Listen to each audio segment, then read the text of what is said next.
ہمارے نزدیک کوئی بھی شخص نبی علیہ السلام کے بعد یہ دعویٰ کرے کہ اس کے پاس کوئی غیبی خبر آتی ہے الہام یا کشف کے ذریعے تو وہ دار اسلام سے خارج ہے. بالکل اس میں کوئی دوسری رائے نہیں ہے.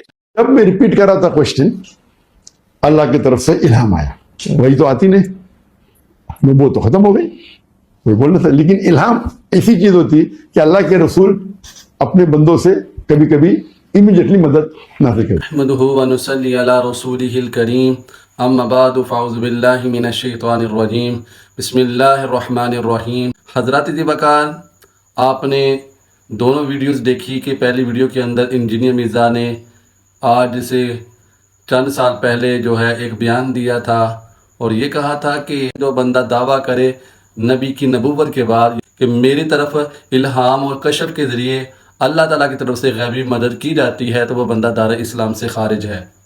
اور یہاں پہ دراصل انجینئر مرزا نے کرامت اولیاء کا انکار کرنا تھا اور اس نے یہ اپنا دعویٰ پیش کیا، لیکن انجینئر مرزا کو اتنا معلوم نہیں تھا کہ اس ذات کے اندر اس کے اپنے جو بابے ہیں وہ بھی آ جائیں گے.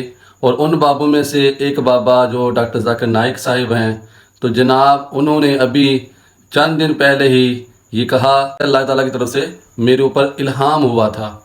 تو حضرات کی وقار یہاں سے معلوم ہوا کہ انجینئر مرزا کے اگر فتوے کو دیکھا جائے تو ان کے اپنے بابا جانی جو ہیں ڈاکٹر ذاکر نائک جو ہے وہ دار اسلام سے پھر خارج ہیں. انجینئر مرزا کو اتنا معلوم نہیں تھا کہ میں نے تو لوگوں کے بابوں کو دار اسلام سے خارج کرنا تھا، لیکن میرا بابا جو ہے وہ بھی دار اسلام سے خارج ہو جائے گا. تو حضرات کی وقار دراصل بات یہ ہے کہ جو آپ کو معلوم ہے کہ انجینئر مرزا جو ہے وہ کرامت اولیاء کا بھی منکر ہے. وہ کہتا ہے کہ یہ جو الہام ہے، جو یہ کشف کی باتیں بزرگان دین نے کی ہیں، تو یہ کہتا ہے کہ یہ کوئی نہیں ہے. اصل میں یہ ختم نبوت پہ ڈاکہ مارنا ہوتا ہے. تو کہتا ہے یہ نہیں ہے، بس وہ وحی ہوتی ہے رسول اللہ صلی اللہ علیہ وآلہ وسلم کے اوپر ہے، اس کے علاوہ جو ہے کسی کی طرف جو ہے وہ اللہ کی جو ہے وہ مدد شامل حال نہیں ہوتی. یہ انجینئر مرزا کا ایک دعویٰ ہے اور اس دعوے سے اس نے کرامت اولیاء کا انکار کرنا چاہا.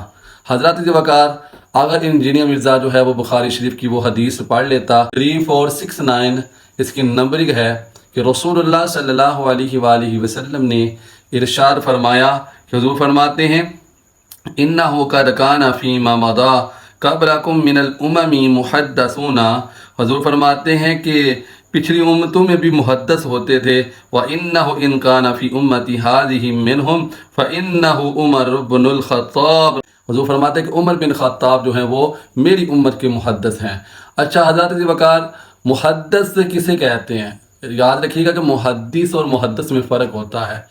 محدث تو اسے کہتے ہیں جو حدیث بیان کرتے ہیں، اسے محدث کہتے ہیں، لیکن محدث کسے کہتے ہیں؟ تو اس کے حوالے سے میں آپ کے سامنے امام بدر الدین عینی المتوفی 852 سنی ہجری ان کی عمدۃ القاری سے پڑھوں گا جو بخاری کی شرح لکھی گئی ہے.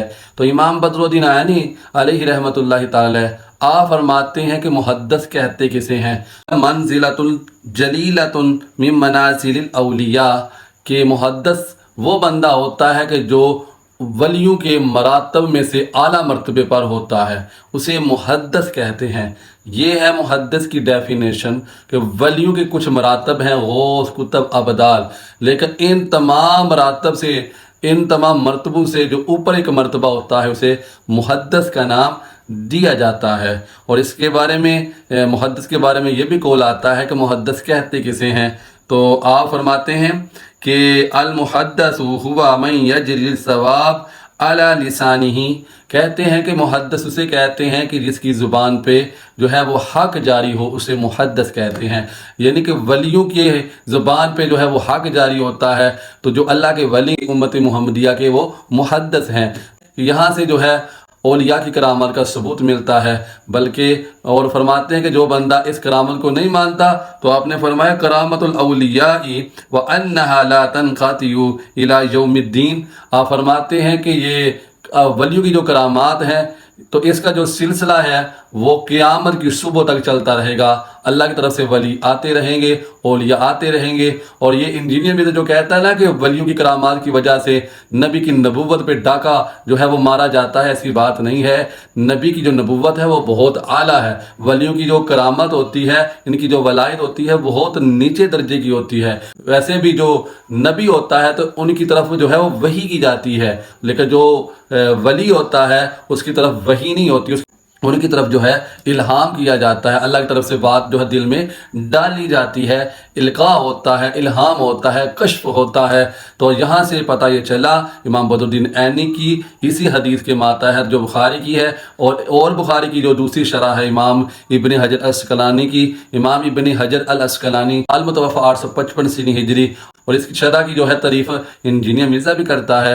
تو جناب وہاں تو امام ابن حجر العسقلانی نے فرمایا کہ جو بندہ الہام کا انکار کرتا ہے اور محدثون کا انکار کرتا ہے، ولیوں کا جو انکار کرتا ہے تو وہ بندہ زندیق ہے، اور بلکہ یہاں تک کہہ دیا کہ جو اس کا انکار کرنے والا ہے وہ بندہ مردود ہے۔